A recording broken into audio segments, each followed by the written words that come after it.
Sur Nostalgie, l'info en direct d'Orléans. Marjorie Péjac, bonjour Marjorie. Bonjour Laurent, bonjour à tous. Dans l'actualité aujourd'hui, des perturbations à prévoir au départ des gares d'Orléans et des Aubrais. Une grève des cheminots démarre aujourd'hui à la SNCF. La visite de Laurent Fabius au Maroc aujourd'hui. Et puis l'avion solaire a décollé ce matin pour son tour du monde. Et à la fin de ce journal, un coup d'œil sur la météo. De la grisaille actuellement sur l'ensemble du Loiret, mais du soleil prévu cet après-midi. Et donc tout d'abord, des retards et suppressions de trains à prévoir en gare d'Orléans et des Aubrais aujourd'hui. Et il est difficile de connaître précisément l'ampleur des perturbations, mais elles vont commencer dès ce soir.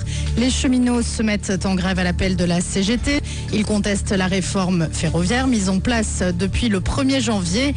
En région centre, 40% des trains devraient être annulés. Le mouvement doit s'achever mercredi matin à 8h.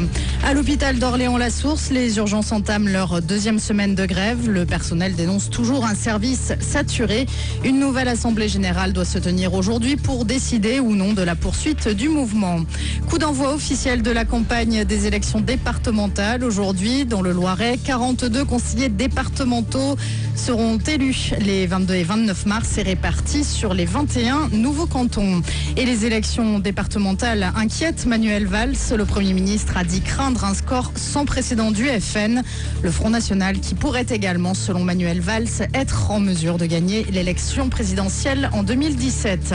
Laurent Fabius au Maroc, le ministre français des Affaires étrangères devrait s'entretenir aujourd'hui et demain avec son homologue marocain et d'autres ministres. Objectif, confirmer le renouveau des relations d'amitié entre Paris et Rabat. Kader Abderrahim est chercheur à l'Institut de Relations internationales et stratégiques et il est spécialiste du Maghreb. Selon lui, la confirmation de la réconciliation entre la France et le Maroc est essentielle. Il nous explique pourquoi. L'État islamique a menacé le Maroc depuis déjà l'été dernier, l'été 2014. Donc cette menace est prise très au sérieux par les autorités marocaines parce que le moindre attentat au Maroc fait fuir les touristes. Et le tourisme constitue pour le Maroc la seconde rentrée de devises dans le pays. Donc imaginez les conséquences sociales et économiques que cela pourrait avoir sur un pays dont l'économie reste extrêmement fragile. Donc c'est la raison pour laquelle tout le monde a intérêt à la stabilité du Maroc. D'abord le Maghreb évidemment, mais également ses partenaires européens et notamment la France. C'est un challenge historique, sans carburant, juste grâce à des batteries solaires. L'avion Solar Impulse 2 a commencé son tour du monde ce matin depuis Abu Dhabi. L'appareil est attendu dans quelques heures dans la capitale d'Oman, dans le sud-est de la péninsule arabique. Première étape donc d'une aventure qui va durer entre 3 et 5 mois.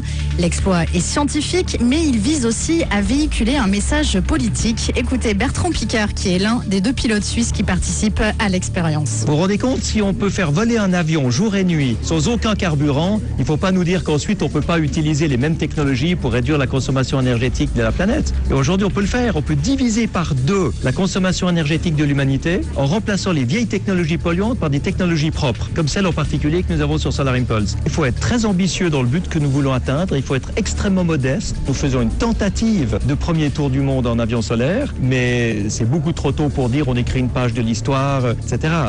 Il faut jamais vendre la peau de l'ours trop tôt. Et sachez qu'il est possible de suivre la mission sur le site solarimpulse.com. Succès pour l'opération J'aime la Loire propre. Samedi dans le Loiret, plus de 500 bénévoles ont participé à cette opération de nettoyage des bords du fleuve. Quelques 110 mètres cubes de déchets en tout genre ont été ramassés sur le département. Les résultats sportifs du week-end à présent, Marjorie. Oui Laurent, en football, Lyon a repris la tête de la Ligue 1 en écrasant Montpellier hier soir, une victoire 5-1. Toujours en football mais en Ligue 2, Orléans a perdu à domicile vendredi soir, une défaite 0-1 face à Valenciennes. Le prochain match c'est vendredi pour Orléans avec un déplacement au Havre. Et puis en basket, c'est une victoire qui fait du bien aux hommes de Pierre Vincent. Les Orléanais ont remporté une deuxième victoire consécutive samedi soir. L'OLB qui recevait Chalon-sur-Saône, s'est imposé sur le score de 98-80. La météo sur Nostalgie avec les carrelages Ravel à la Chapelle-Saint-Mémin. Alors Marjorie, ce week-end, on a profité de 2 jours très ensoleillés et en ce moment c'est de la grisaille au-dessus du quartier Madeleine à Orléans. Oui Laurent, mais ça ne devrait pas durer selon les prévisions de Météo France. Le ciel devrait commencer à se dégager en début d'après-midi pour laisser place donc ensuite à un beau soleil pour le reste de la journée. Les températures, on relève actuellement 8 degrés à Brissy, 8 degrés également sur l'ensemble de l'agglomération orléanaise et cet après-midi on attend 13 de moyenne, 14 pour les maximales, midi 5 sur Nostalgie Orléans. Excellente journée à tous avec Laurent Bourdin. Merci Marjorie, prochaines infos à 13h. Soyez les bienvenus, vous écoutez Nostalgie.